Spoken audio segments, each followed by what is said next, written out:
অন্তত এটা নিশ্চিতভাবে বলতে পারি যে একটা নির্বাচিত সরকার নয়, একটা মানবিক সরকার তারেক রহমানের নেতৃত্বে পরিচালিত হচ্ছে, সেটা নিশ্চিতভাবে বলতে পারি আপনি।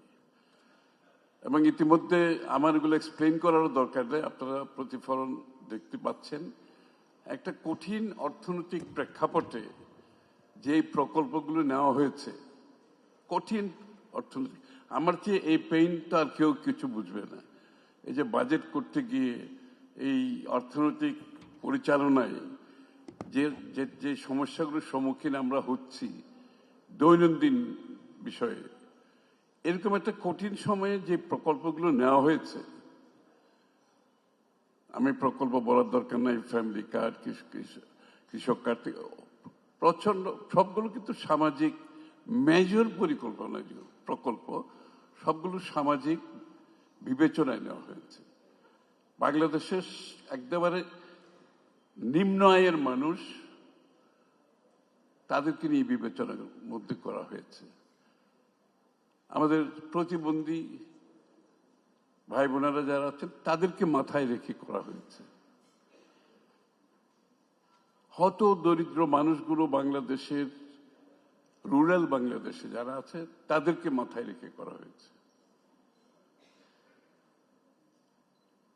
এবং এত রিসোর্স অ্যালোকেশন একটা এরকম কঠিন সময়ে ওই প্রকল্পগুলোর জন্য একটা সহজ বিষয় নয়। কারণ ওই প্রকল্পগুলো নিতে গিয়ে আবার অন্য সব উন্নয়ন প্রকল্প আমাদেরকে কিন্তু কমিয়ে আনতে হয়েছে।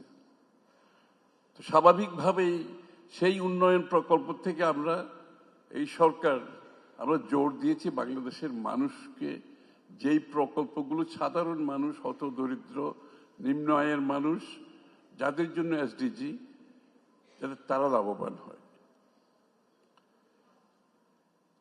একটা কথা বলতে চাই, সেটা হচ্ছে এসডিজি কিন্তু কোনো চ্যারিটি না, ইটস নট এ চ্যারিটি। মনে হচ্ছে এসডিজি মানে আমি গরিব মানুষের জন্য এটা করব, সেটা করব, তাদেরকে ভাতা দেব। SDG is not charity.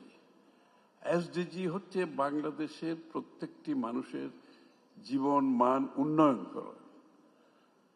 যে যেখানে আছে, একেবারে নিম্ন আয় থেকে হত দরিদ্র থেকে যে যেখানে আছে, সকলের জীবনের মান উন্নয়ন করা, সকলের নাগরিক অধিকার নিশ্চিত করা, অর্থনৈতিক অধিকার নিশ্চিত করা, সামাজিক অধিকার নিশ্চিত করা।